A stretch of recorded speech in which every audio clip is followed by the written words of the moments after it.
When I was a little girl, my mom was my whole world. Dad left us when I was 7 after Mom found out about his affair with a coworker. He beat her up for having the audacity to file for divorce, but she got to keep the house and cut him out of our lives.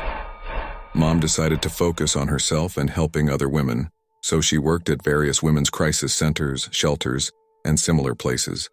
Eventually, she became a victim advocate, a social worker, dealing with women and children who had experienced violence, and she really helped them get out of tough situations.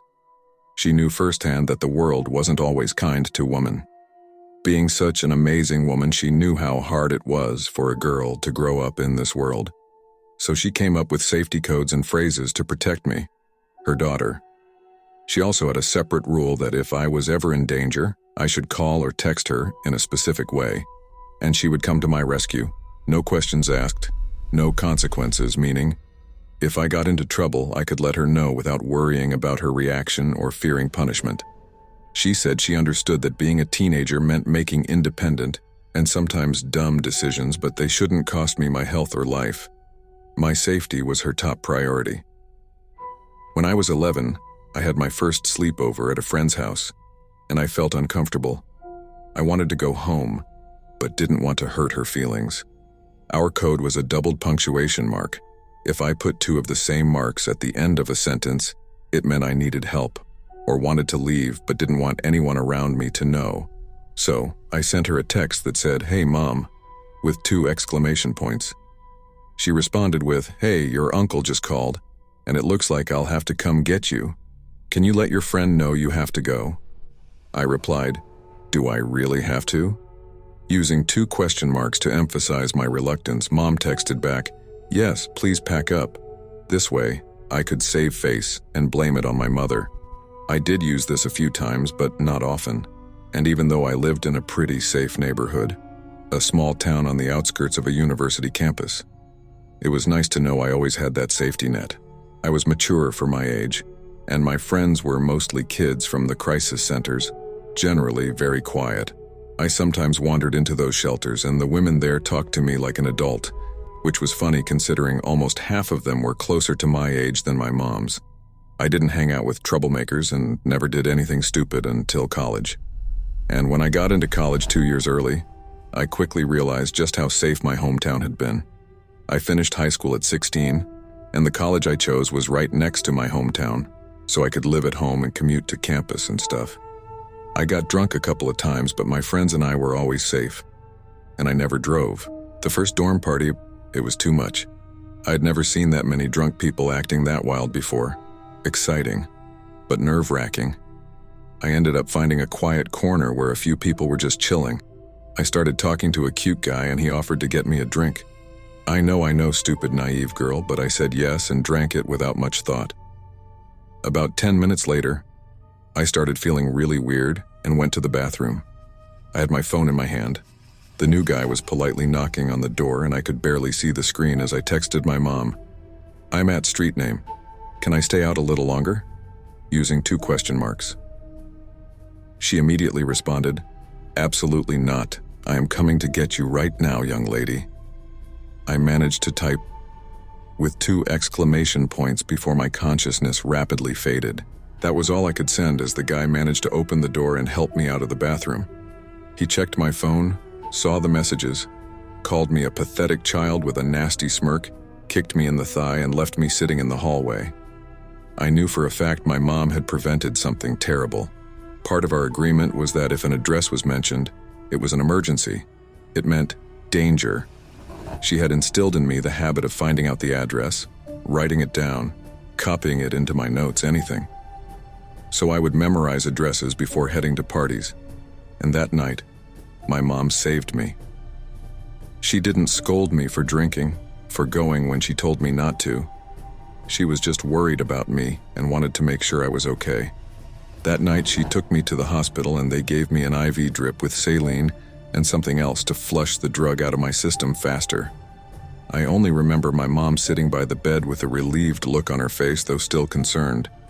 I didn't realize how scary that situation could have been, but she did. I can't recall any other times I needed the code. Mom, had a talk with me when I sobered up and told me the harsh truth about what sometimes happens to young girls in the modern world. And I was very careful from then on. Last month, my mom died of a heart attack. She always had a weak heart and she was saving up for a pacemaker, but that took time. I was completely devastated. I always thought my mom would be a constant foundation in my life, always there to support me, steady and stable. In my eyes, she was immortal, and now I didn't know how I would go on without my rock and protector. I just didn't know what to do. I burst into tears when I opened the door and realized she was gone. It was awful, knowing she would never be there again. I texted her, saying, "Mom, I love you," and the phone dinged on the table. I looked at it and wanted to throw it across the room, but I never would. I could never do that. She loved that damn phone. She liked having pictures and music and games with her everywhere. She could sit and watch short films and funny videos all night long. The smartphone was her secret weakness. That's when a thought occurred to me. I remembered the funeral director telling me that any items that were important to her in life could be placed in the casket. And that's when I decided to copy all the data and photos from the phone to my computer and give her the cell. I liked the image of her playing her games and laughing at videos in the afterlife. That thought made me laugh and eased the grief a bit. I knew it was silly, and I didn't know how long the bill was paid up for, but I couldn't stop thinking it would be the right thing to do. She always joked that she would come back as a ghost to play games and watch videos, so why not give her something to keep her occupied until she figured out how to reach me for help? The funeral was sad but beautiful. She was surrounded by her favorite flowers, tiger lilies, and bird of paradise. A stream of women came up one by one, talking about how much my mother had changed their lives. I thought about all the lives she touched and the people she helped. Despite the grief, I couldn't help but be proud of her and, of course, proud to be her daughter. After returning home from the wake and more condolences, I finally sat down on my mom's couch and turned the sound on for the first time since the funeral. A missed message notification immediately sounded. It was from Mom, and it said, "I love you too," with 2 periods at the end. I stared at the screen in disbelief. The message I had sent on the day she died was right before it, and I knew this wasn't a prank. After considering for a minute if this could be some messed up joke, I decided I didn't know anyone who would have that sense of humor. I eventually concluded that it must be one of my mom's friends who might have shared the number with her. I responded, "Please don't text me from this number again. This is my recently deceased mother's number." I waited and saw that someone was typing a reply. My heart sank as I waited for the message from whoever had my mom's phone. The next message read, "I'm at address. Can you visit me?" with the address of the cemetery and 2 question marks. My heart stopped. I had missed something in the first message. I was too shocked. 2 periods. She must have been buried alive. I called the funeral director and begged him to meet me at the grave, explaining that something was wrong. He swore up and down that she couldn't be alive, that there was no autopsy, but there was no doubt. I cried and pleaded and showed him the messages until he finally agreed to meet me and help figure out what was going on. I had placed that phone in the casket myself. Before they closed it and lowered it down, the phone couldn't be with anyone but her. Finally, convinced that nothing would quell my panic, he called for an emergency exhumation. The ground was still loose, so digging her up was easy. They opened the casket and the phone was in her hand, not in the purse next to her where I had put it. There was an unsent message on the screen, "Under me," with 2 periods again. That day, they found the first body.